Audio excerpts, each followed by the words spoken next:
Hello, friends. Welcome to Logistics of Logistics podcast. My name is Joe Lynch. Thank you so much for joining us today.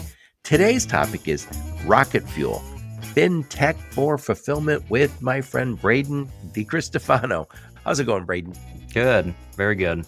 So, Braden, please introduce yourself and your company and where you're calling from today. Yep. My name is Braden DiCristofano. I'm the CEO and co-founder of two organizations, I guess you could say three. One being Launch Fulfillment. That's currently where I'm calling from. We have our warehouse here in Springville, Utah. I'm also the CEO and co-founder of RocketFuel Recharge and a sister company to Launch Fulfillment called Unmatched Logistics. Very nice. Very nice. I interviewed your partner, Josh, and so I got a little bit of this before, but tell us, what does RocketFuel do? Yep. So I am the co-founder and CEO of three companies, actually, all born from each other and commingling.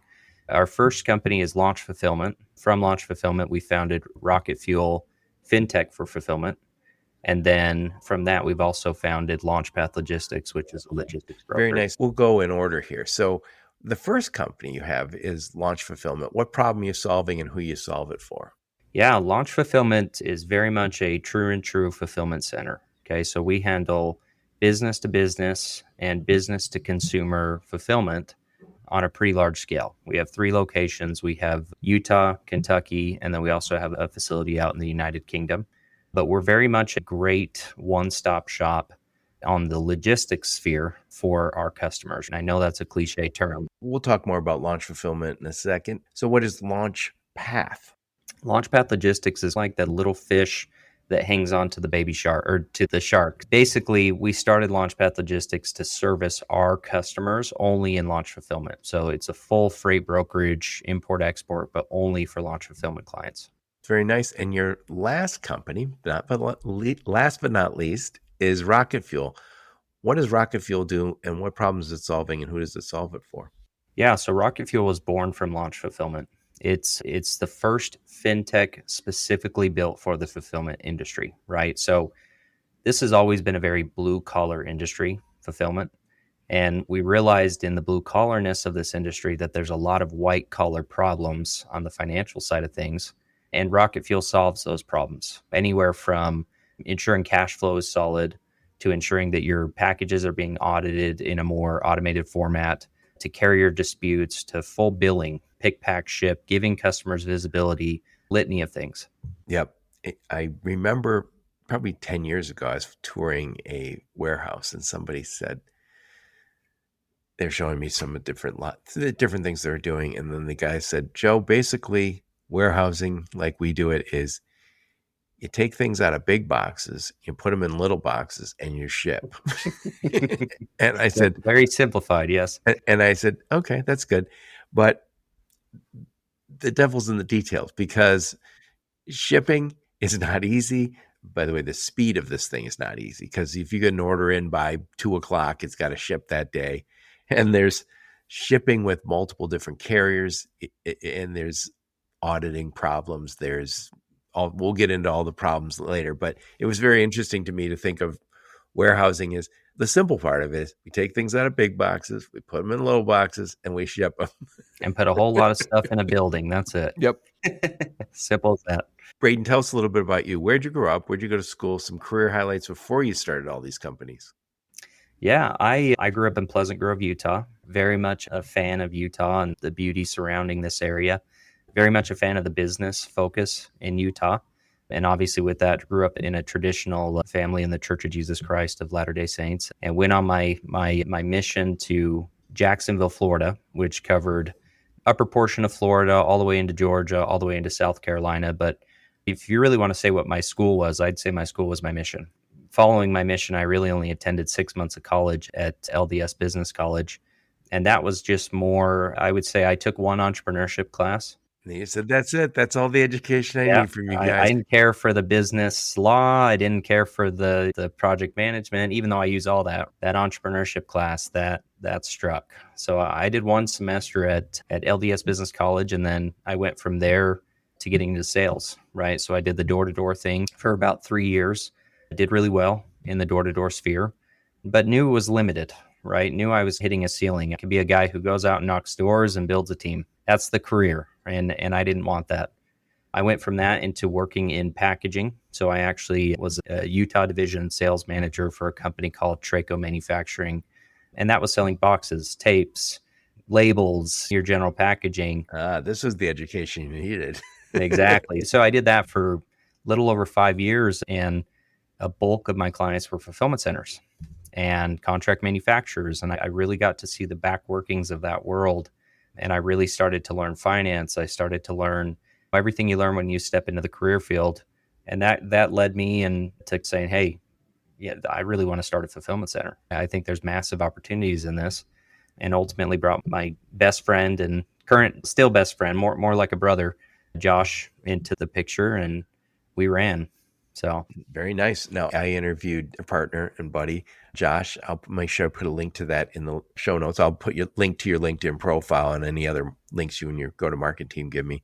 Before we hit the record button, we're talking about the success of the LDS community when it comes to business. And I think when Mitt Romney was running for president a while back, I saw a special on TV, and they were talking about all these wildly successful people who grew up in that world. And a lot of them gave credit to the mission they went on. And you said the same thing. You go, it is not easy. So tell us how that mission you did influenced your career. yeah, it's 2 years of focusing on anybody but yourself. And it's 2 years of extreme structure. It's 2 years of separation from family. It's 2 years of leadership learning, right? There's a leadership structure in the mission that allows missionaries to lead other missionaries. And by the end of my mission, I was given the opportunity to lead over 250 missionaries in our mission, right? And all of those principles that I learned in the mission were so critical. I remember when I got back off my mission, I actually lost 10 pounds in my first week because of stress. Because on the mission, you're always running. You wake up at 5:30, 6 a.m., you work out, you get ready, you study for 2 hours, and then from studies, you're out knocking doors, following up with people, setting meetings. And there's also a ton of rejection in that. And obviously, a lot of, if you can take rejection and you have discipline, you are ready to start a business. That's good. Yeah. When I got back off my mission, I just thought, there is no way I'm going to sit in a classroom for hours on hours when I was everything else is easy after that. Yeah. But not to say that's the wrong path. It just wasn't the path for me. And I'm grateful I didn't stick with it, to be honest. So let's switch gears and talk about the topic today, which is RocketFuel, Fintech for fulfillment. What do you mean by Fintech? I think we all know what that means, but Fintech for fulfillment, what does RocketFuel do for your customers? What problem are you solving for them?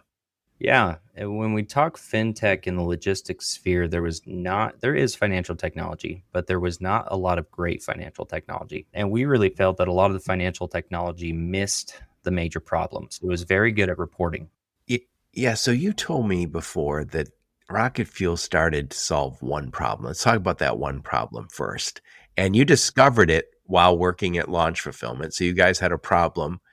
I think it was around Thanksgiving. Talk about that problem and how you guys went about solving it. Yeah. So we had a situation on Black Friday where, over that weekend, we were shipping out hundreds of thousands of dollars worth of USPS parcel. And for those who know USPS, you also understand that the minute you press ship on that label, you've bought that label. And the cash has left. I think they got your credit card, right? Yeah, the cash has left the fulfillment center's bank account. So you do that over hundreds of thousands of dollars as a small startup 3PL. Suddenly on a Friday, you may have had 400 grand in your bank. And on a Monday, you have 50 grand in your bank. And you got payroll coming that next week. And that's exactly what happened. Josh gave the definition on that. But we kind of looked at this and said, this feels a little unfair. And it feels a little unfair because the brands have already been paid for the shipping. Right? Most brands are either getting that shipping cost or they're amortizing it. So we decided. Oh, yeah, because they have my credit card. I bought the sweater. They got my money. So they're all set. And exactly. And it's your problem as it rolls downhill here. Rolls downhill, Braden. Yep, exactly. And we're in a unique position where, look, manufacturers, they give net terms because customers haven't sold the product yet. But in our scenario, you've already sold the product. You already have the money. There's no reason that we as the 3PL, who's a very marginal business with high overhead, should have to also carry the cash flow of the brand. So we said, you know what, let's give this a shot. USPS uses a meter system. Okay. And a meter system is basically, we tell the meter, look, I want to keep a balance of $10,000. When I hit $1,000, go ahead and put 10,000 more into that little bank account that you're pulling from, right? That's how our cash would run out so quickly. We would just see all these transactions of $10,000. If we spend 100 grand, we get 10 transactions of 10 grand. So we said, let's just build that on the brand side. And so we did. We built a brand facing version where when we got transacted, the brand got transacted. And there was some initial worry that our brands were going to push back. But the beauty of it was when we had a conversation, they understood. And they also couldn't fight the fact that, yeah, we have been paid for shipping. Yeah, we have gotten our money already. It comes within 3 days of Shopify cashing it out or whatever.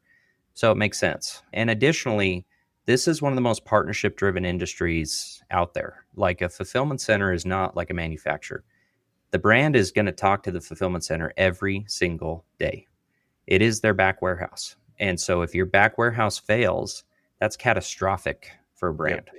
Yep. Yeah. And or if they're struggling because they don't have, if you say, hey, we can't maintain our payroll or we're robbing Peter to pay Paul over here. I think most companies, good companies, say we want our suppliers to survive.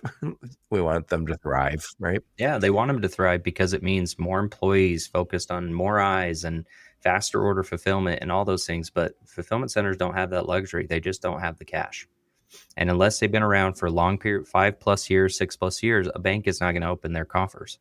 And so they stay fledgling and they stay small. Yeah, and there's another piece to this, which is the cost of, let's just say UPS charges you $10. You could say to your brand, this was a $10 shipment. But you also handled it. There was some effort made. You have somebody who's focused on shipping and you're like, you added value. Absolutely.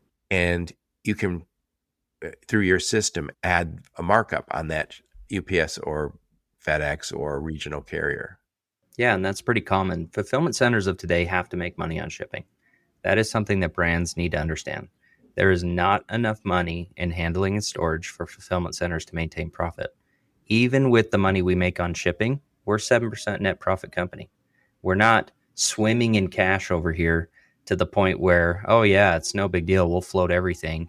It's a very marginal business. And so there has to be this mechanism that allows 3PLs to mark up rates, but then also allows 3PLs to ensure that those rates that they've marked up are accurate. And auditing is another big element of the system that we ran into, where we saw, hey, I send a package out and I tell USPS this package weighs 1 pound. And USPS says, okay, it's $5. There you go. You paid your $5.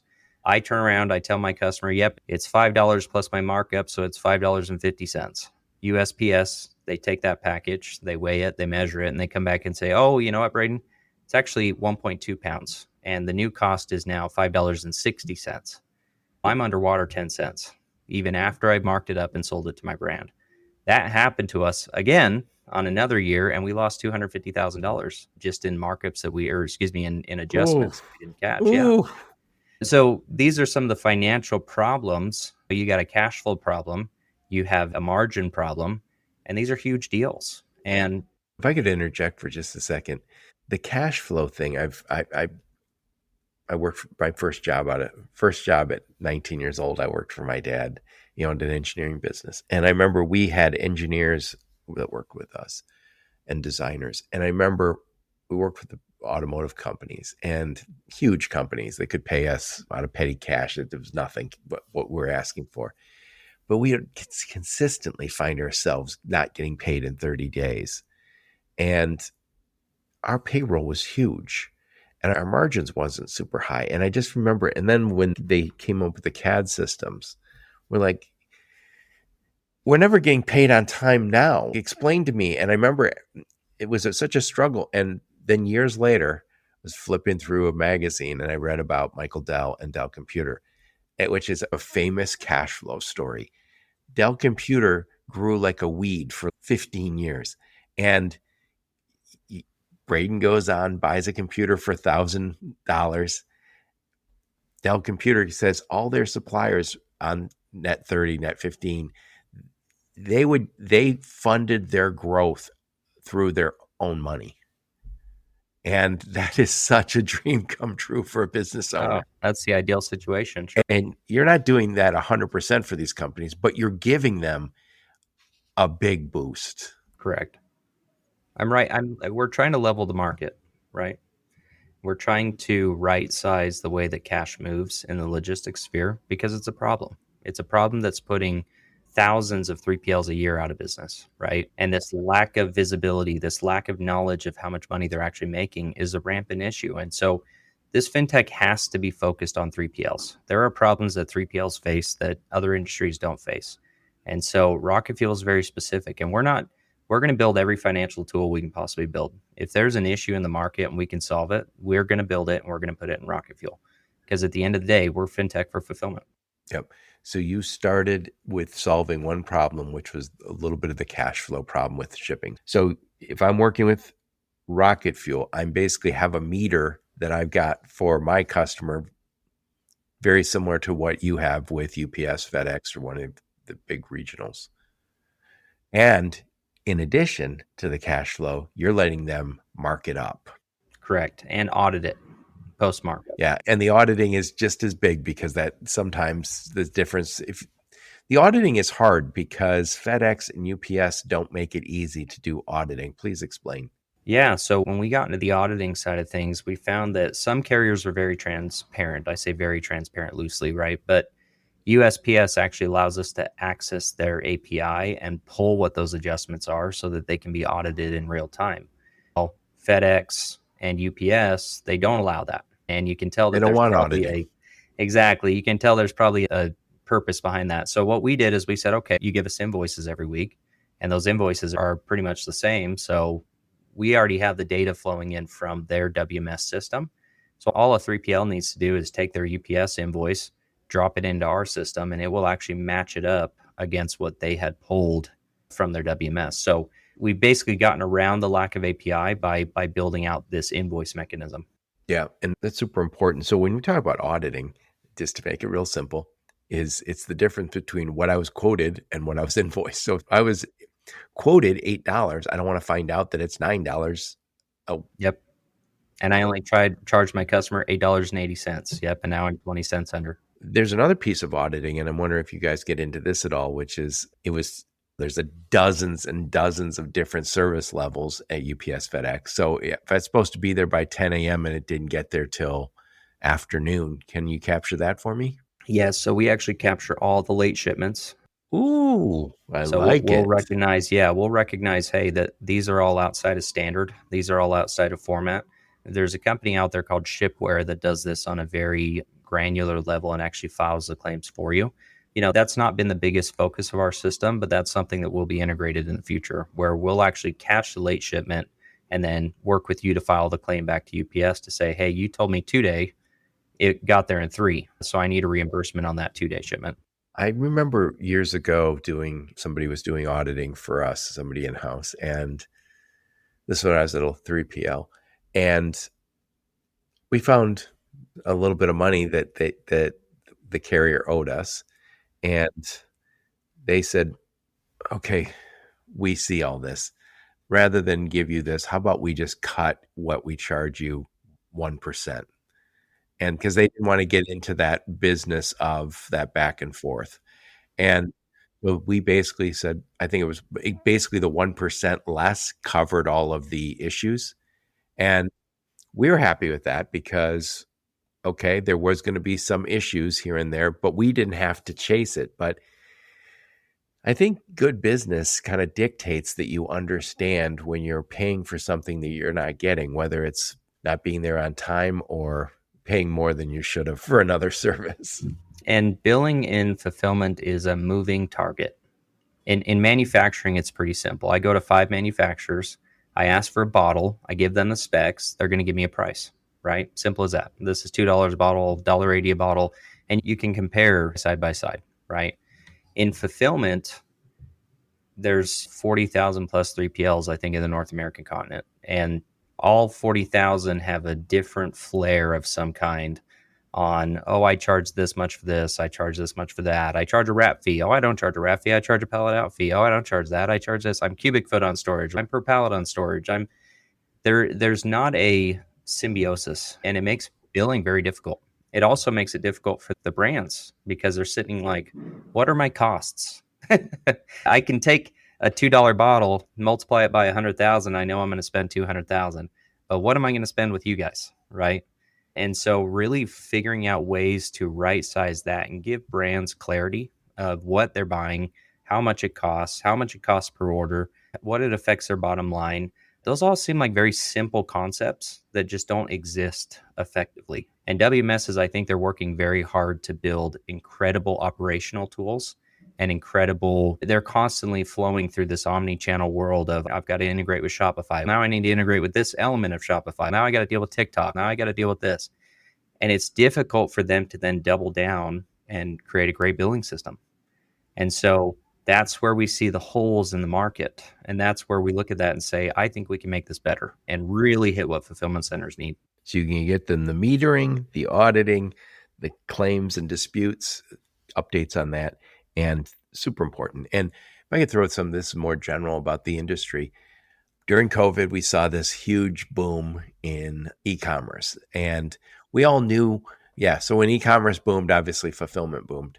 I think we all expected that e-commerce was going to continue to grow. Obviously, some brands struggled at coming out of COVID because we all went back to restaurants and shopping at stores. And what I've heard from a number of fulfillment companies is, in the beginning, we took anybody. We worked with all sorts of small brands. And you never hear somebody who's been in business for 5 years say, we work with really small brands. And a number of companies, fulfillment companies, were started by people who were doing fulfillment out of their house and couldn't find somebody. And so they said, I'm going to start my own fulfillment company. As the industry realized some of these smaller players are too difficult to work with, maybe they don't have the volume. And so you're taking up my shelf space and I'm not really charging you for that. I'm charging you for pick, pack, and ship. And so suddenly we saw a whole bunch of fulfillment companies, I'll say, maybe just grow up. And they just matured in a way where they said, here's where we're making our money. We make money on these 3 big brands, and these other 16 are slowly killing us. And we had to go through that exact same transformation. I'm a sales guy by trade, right? I love sales. I love talking to people. I love the relationship element of sales. And when we were building Launch Fulfillment, I wanted to build it fast. You wanted to say yes to everything. Oh, yeah. Yeah. I remember it was 2020, end of 2021. I closed 18 clients in October and 18 clients in September and 22 clients in October. And that was a nightmare, right? An absolute nightmare. Because exactly what you said, fulfillment centers, shelf capacity is one thing. You can always figure out more shelving. You can figure out more material handling. Yes, that's a complete inhibitor. And these small clients pull away from your ability to have storage for large clients or clients with larger volume. Or new business. Yeah, or new business. I think the more important thing, though, is that they suck away the mental energy of what your fulfillment center is able to accomplish. If I've got a client who's got one order with a problem, I have to divert my team on the floor to go solve that one order. By doing that, in the time frame it took them to go maybe solve that one order, I took away that team member from being able to fulfill, 50 orders for one of our other large brands. And then on a customer service side, hey, we're trying to help this brand here, but they're chirping every day. Every day I hear from them, and they're doing 1/100th the volume of our biggest client. I remember experiencing just this. I worked a little 3PL. We did mostly less than truckload, and we had 2 customers that were big, maybe 40% each of our business. And then we had a whole bunch of small guys. And there was some people who wanted to call in for quotes. And when I got there, I said, I don't want quotes. I want to work with people who work with us on every shipment. And they tended to be the smallest of the small. And so I said, all right, you can continue to do this, but I want you to slowly ratchet up the price if we're going to work with them at all, we're going to make lots of money on them or a decent amount of money. I'm not going to be their lowest. They're making 5 phone calls to us to get so we can make $80. And we slowly got rid of that business because it would drive me crazy. I have an emergency with one of my big customers who make up 40% of our revenue, and they're talking to somebody who wants to get $10 more off. Yeah, and that they're doing one shipment a month. So your $80 just went down to 70. And the reality is they're going to be sadly just as loud, just as frustrated. And why aren't you getting back to me, Joe? Yep. And this, what you're talking about, fintech for fulfillment, this is another part of growing up, which is starting to understand your cost, being paid for shipping, being able to perform the audits, but just as important as performing the audits, be able to also update your customer on what's going on with the audits, because you're doing that on their behalf. You're saving them some money. And that's a selling point, is we'll do the auditing for you. It's less communication with your customers, which improves your customer service capability to reach out on other things, be proactive instead of reactive. We're a visibility tool, very much. Yep. And so then you guys are launching, or have already launched, this total billing package for? Yep. This is going to be the keystone of our entire system. Absolutely. It's going to be, we started with shipping because shipping is, for us, it's 74.6% of our revenue, right? So it's a huge chunk of every 3PL's revenue. We went from shipping to auditing because it's instant pain, right? So we address the instant pain first. And now the next phase of everything is that we get into a full billing platform. So this is actually in full development. We're hoping to launch it within the next, hopefully about month or month and a half here. But basically your clients now, if you're a 3PL, all of your billing information is going to transition from your WMS into RocketFuel. We are then going to organize the information the way you want it, with multiple different billing layers that are very customizable. So it helps you. Some 3PLs bill on the rate chart and they say, oh, I have different margins as the rate chart goes up or down. We built those tools, right? Some 3PLs are a flat rate. Some 3PLs only make a certain amount of money per shipment, right? Again, it's a moving target with how people like to do it. But the benefit here is that once you set up your billing profile, your brands will be able to log in, and right there in front of them, they'll have the invoice for the week or the month. And within that invoice, they'll be able to see every shipment and the breakdown of what that cost was. How much did the storage cost me on this shipment? 7 cents. Okay. So I can break down all of my overall costs so that brands don't feel like, oh, the moving target of pricing is now my moving target. This is part of growing up. I do think that we had this tremendous opportunity with COVID, and there's a lot of companies that launched and a lot of companies that are continuing to grow like yours and expand. But I think it's also the expectations from the shippers is going to continue to grow. And I think it's the brands that are going to do well are going to say, these guys are our partner. They're our fulfillment partner, and not just a vendor, right? Because you can and should provide information that tells them how to run their business. You say, hey, fellas, there's some SKUs that aren't moving and we don't want them on our shelves anymore. And it's for your own good also. Can we get from 15 SKUs to 10 and save you some money and save us some hassle? Yeah. I had a client recently who said, hey, can you guys evaluate our Amazon and tell me if fulfilling with you is going to be cheaper than fulfilling with Amazon? I looked over all of his numbers and I said, look, Amazon's very competitive overall. I think it's going to be more beneficial that you stay with Amazon. I said, but my advice for you is they're charging $145 a pallet between the months of October and January. And then they're charging almost $50 a pallet for the rest of the year, right? So I said, tighten up your pallets. If we need to do more FBA prep here, let's evaluate what the cost of that looks like versus the cost of storage at Amazon. That's what a fulfillment center needs to do with their brands. It needs to be partnership driven. It needs to be, we're the warehouse.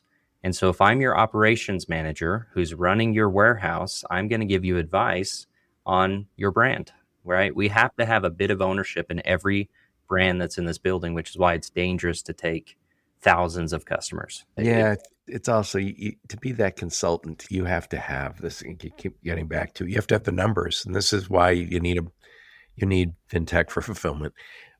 Let's switch gears for a second. The way you've learned all these lessons about fintech is because of launch fulfillment, your own 3PL, and you're eating your own cooking over there. So you're using the tools that you're creating at RocketFuel at launch fulfillment. So tell me about launch fulfillment. What's your secret sauce over there? Yeah, no. People ask me what our secret sauce is, and I could say, oh, it's because we own a logistics company and we handle all of our logistics in house. It's because we have multiple fulfillment centers across the world. It's because we have XYZ. But at the end of the day, you can find plenty of dogs that have that and are even better at it. The fulfillment world is very full of people who are really halfway in it, right? And they act like a B or a C player in terms of what they need to be doing. And brands are feeling that. You hear so many brands online that say fulfillment sucks, it's terrible. I've been to so many and they're all awful and they're all horrible, right? So what's the hole in the market? It's quality. It's quality and great service. I would say about 2 years ago, we went through a transformation internally. We hired a new VP of operations and she came in and she made us phenomenal to the point where I don't take credit for that myself. She was fantastic and is fantastic. And that allowed us to go to clients and say, look, we are a premium fulfillment center. We don't work with everybody. We work with clients that we're going to double down on, that we're going to be partners with. And that's going to be our competitive advantage. And when that happened, we saw our profitability increase by over 400% within that period of time. We fired about 60 clients. So again, seems So counterintuitive. that's that evolution we were talking about earlier. Yeah, and that was hard, right? We cared about our reputation, so we had to make sure they had a landing spot. We didn't want to hurt their brand. No, that's never the issue. It's just I think there was a ton of companies that grew saying we can be a fulfillment company. And by the way, it's just a difficult. Not e-commerce isn't easy for everybody. No one is adapting. Yeah, and I've talked to a lot of people who will call me and say no one will work with me because we're too small. And I said, do it out of your garage until you're big enough, because I understand why they don't want to work with you. You're small and you're probably not, they're not going to make much money on you and you're a drain. I'm sure you're a great person. You're just, your business is draining launch fulfillment today. But you think of it like a bank would think about it, right? A bank has limited funds. They have to protect those funds and they have to make sure that those funds are allocated correctly. And a fulfillment center has to do the same. Somebody came on my podcast a while back and they said, no, Joe, we actually are very happy to have all these small players work with us. And then I saw them, we had lunch and he said, you were right. Those small guys they are not right for us. And but anyway, getting back to it, this is the industry growing up now that the fulfillment is prime time. They need to have some best practices. One is going to probably be, who do you work with? And then, as we talked about, they also need some financial tools to help them understand their business and serve their customers better. And another big reason for that is the marginalization of the entire fulfillment sphere, right? We talk to a lot of brands in we talk to a lot of fulfillment centers in RocketFuel, and some of them are old dogs. They've been around for 20 years or so. And they'll say, we need a product like this because when we first got into the game, we could make 35, 40% on shipping. And it was great profit. We could charge a higher margin on handling. We tended to only have brands that had finally gotten to the point where they should be in a fulfillment center. And we were making way more money, but Shopify's come out with rates that are readily available. USPS has removed a lot of its reseller type agreements. It's really compressed the access for 3PLs to have anything different than what a brand can get. So you can't sell on that. So when you talk about 3PLs, how are they making their money? You said it earlier that they make most of their money from shipping. Is that small parcel shipping or is that shipping in and out of their facility by truck? Yeah, it depends on the 3PL. A lot of 3PLs choose one or the other. There are a chunk of 3PLs like ourselves that make money on both sides of the parcel and the freight shipping.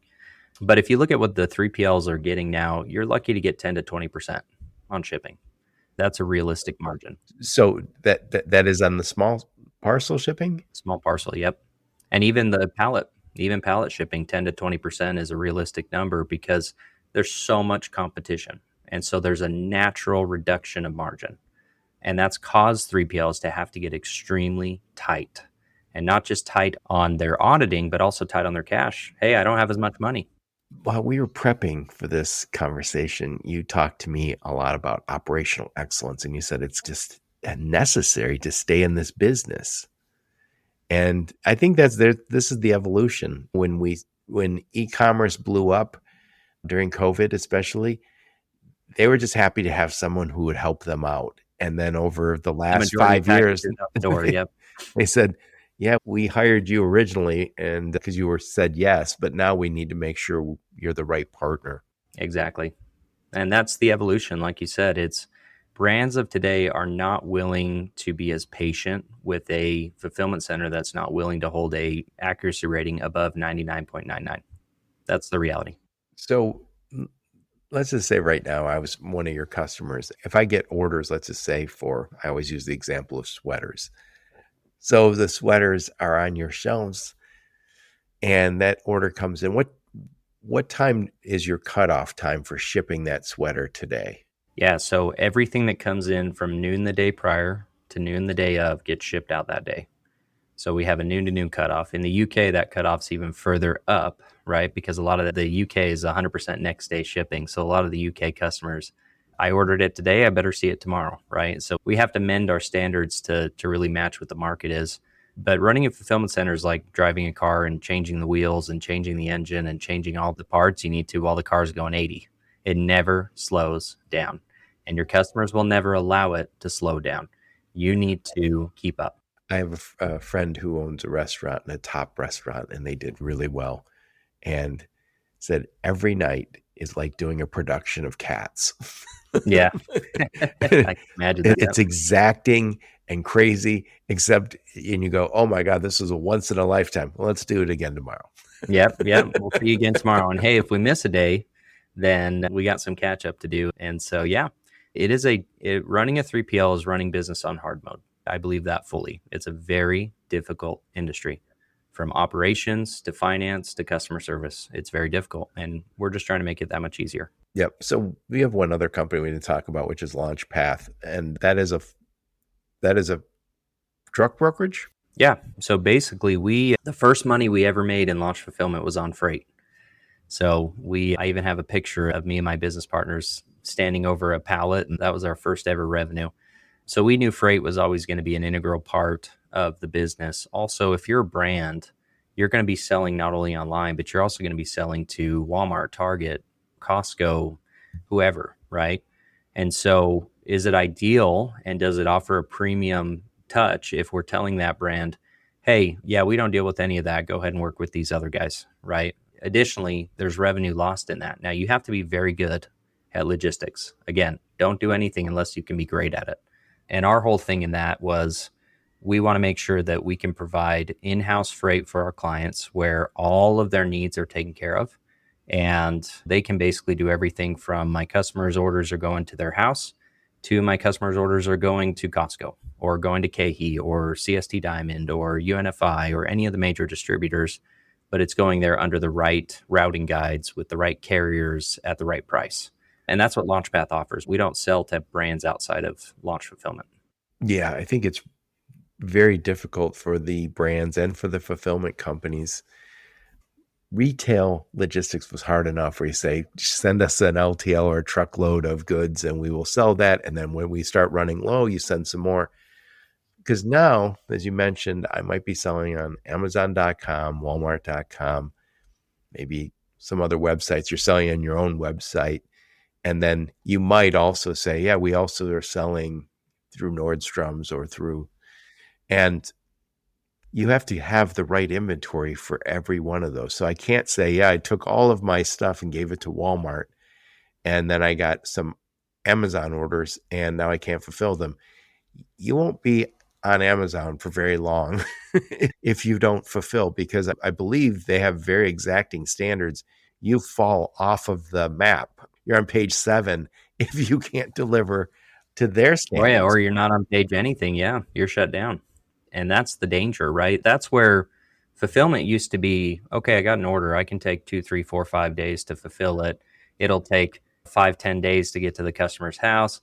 And you know what? Hey, I'm ordering books on Amazon on my dial-up computer, right? And I get that little noise every time I pick up the phone. Those days are long gone. The world is speed.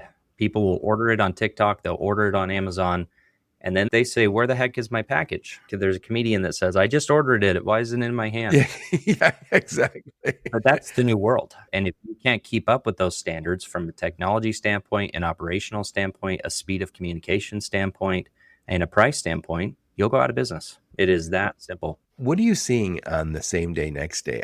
Is same day important for a lot of customers, or is next day still the boss? Yeah.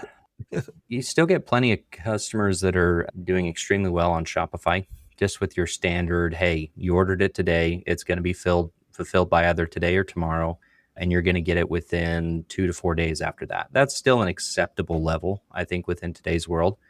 However, and this is where I say it's an adapt or die industry, I thoroughly believe that guys like Amazon and guys like even ShipBob, who's trying to put a fulfillment center in every state, they're going to have a competitive advantage. And every fulfillment center out there needs to learn to adapt with that, with the right kind of carriers, with the right warehouse locations. Because, like I said, these days of just a single location mom and pop fulfillment center, I think are coming to an end. And you're now getting to the point where you need to be multi-location, omni-channel, high technology, high operational excellence, or brands are just going to look elsewhere. The options are out there. Why stick with these guys when I can save money and get a faster service with one of 1,000 other companies, right? So I do think when drones come into the market, that's something fulfillment center is going to have to adapt to if that's a legitimate thing. Robotics, the way that the information is presented, there has to be a focus on the future of the technology here. Or, like I said, 3PLs will go out of business. It's as simple Yeah, as that. I had somebody say this on my podcast a year or so ago. They said they were talking about micro fulfillment centers. So these would be in the city. So have a DC right in a city or a fulfillment center right in the city. And they said finding locations was difficult at that time. They said, but the guy said, I think people are missing the point here. Can you find anyone to run that? Because and so he says, it's one of those things where people go, I want an experienced warehouse manager who understands the technology, blah, blah, blah. And he said, and I want 10 years experience. Good luck. Good luck. He's working for ShipBob. Yeah. There's just, and I think we increasingly expect hybrid people who are capable of understanding the warehouse business as it was 5-7 years ago, but also saying we are going to update it with tech. And the only way we'll be able to stay in the biz. Yeah, absolutely. Anyway, I'm going to summarize what we talked about. Then I'll get your final thoughts on the topic.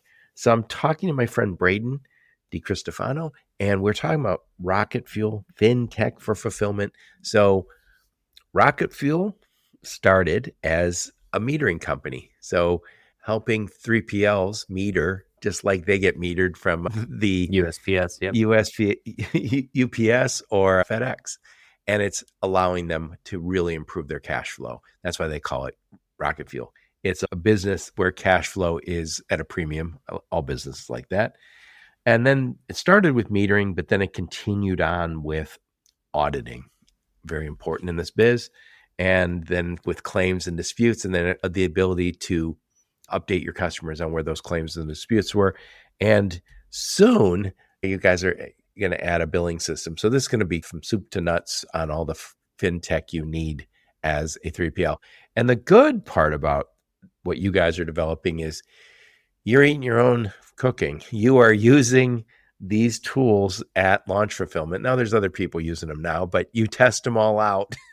You know where all the problems are because you're using it well before you let anyone else use it. Yep, exactly. So it's helping launch fulfillment be a company that's run with operational excellence before you bring it out to the market. And I think that's a cool thing. Last but not least, we talked about your company launch path and what you guys are doing there, which is the transportation. And you're only working with launch fulfillment on, that's the only customer? Correct. Yep. We tried to branch it out into the market. We grew it very fast. And then we decided this is not the best way to make money on this, nor give operational excellence. And that was the most important part. And so pulling it in-house was the best decision we made. Yep. So put a big old bow on this one, Braden. Final thoughts on the topic. Yeah, I think the key here is we understand that we're creating RocketFuel as for our competition, right? Ultimately, I don't care. I don't care that we're helping the 3PL industry get better. In fact, it excites me to think, okay, if we can create a product that changes the way billing is done, even if RocketFuel isn't the billion-dollar mega conglomerate, right? Obviously, that's always our hopes and dreams. At the end of the day, if we've dropped enough of a drop into the market that the ripple effect changes it, we've been highly successful, in my opinion. We want to see other 3PLs succeed. Our mission statement at RocketFuel is helping 3PLs make money. And that's our focus. And it's not make money for greed, it's make money for survival. At the end of the day, with the world adapting the way it is a system where 3PLs need better tools to survive. And that's what we're providing. And that gives me a great mission because I know the pain that 3PLs feel. I know Yes, you do. Sitting awake at night, wondering how I'm going to make payroll because I've got this great problem that I'm growing too fast, right? And we don't want that problem to exist for the world because e-commerce is not going away. It's only going to get bigger. Warehouses are never going to go away. Office spaces may go away or may downsize, but that just means more warehouses are going to get built. And so our focus is the future. Our focus is keeping 3PLs in business and helping them grow and helping them achieve operational excellence because they now have the cash to do. And so that's my bow on it, I'd say. Yep. So if somebody wants to work with RocketFuel, what does that look like? I'll put a link to all your information so people can reach out. But if they reach out to you and say, yes, I want to do this, what's implementation look like? Yeah, pretty simple. We send over a quick link. You sign a one-page document. And from there, we can get your account set up. If we're already integrated with your WMS, then it's an overnight thing almost. And then we work with, if you want to do the metering, we get set up with the merchant processor, and then you're going. We want to get you set up in a week or less if we can. And from there, our team actually goes in and helps you get the brands onto RocketFuel. The next step after signing up is getting your brands to sign up into the system and starting to use the metering and starting to get used to that habit. And you can help them with that messaging on that too. Yep, we've actually built the full messaging package based on what we used in launch fulfillment. We built all the best practices and all those guidelines, and we give that to our clients. And it's a very highly effective process. We hold hands the entire way, and it works. It works. Switching to launch fulfillment, if somebody's listening and says, hey, I want to work with these guys, I have a brand, what kind of companies are you looking for? Who's the sweet spot for you guys? Yeah, so launch fulfillment, thankfully, just out of maturity and growth, where we service brands that are about $500,000 a year in spend on fulfillment or more. And we also look for brands that are, I'd say, relatively more established, 5+ years. We look for companies that want partners and not vendors. If you're looking for a vendor, you're looking at the wrong company. We very much are vetted. So we probably vet 90 to 95% of the leads that come in the door and only take that 5 to 10% that we want. But from there, we go all in. Our philosophy there is partnership. We have a customer doing a whole new customization piece and another customer that's doing a whole new customization piece. And all that we've agreed to do because we understand they don't have any other options. And if we're their partner, we got to make it happen. Yep. I always think of this as you aren't dating, you aren't engaged, you're getting married. So take some time and find the right partner. Yep. There's plenty of fish in the sea. Find the right fish. Yep. Anyway, thank you so much for taking the time, Braden. What I'll do is I'll put a link to your LinkedIn profile, a link to your website, and any of the links you and your go-to-market team give me. I'll put those in the show notes so people can reach out and talk to you. And thank you so much for taking the time today. Excellent. Thank you, Joe. And thank all of you for listening. My podcast, your support's very much appreciated. Until next time, onward and upward. You have been listening to the Logistics of Logistics podcast, where we engage with leaders in the logistics and supply chain community. If you like what you hear, please subscribe, hit the like button, and leave us a nice review on Apple or Spotify or wherever else you listen. Also, please check out our videos on YouTube and connect with us on LinkedIn. We're very big on LinkedIn. And you can also reach us on the logisticsoflogistics.com, our website.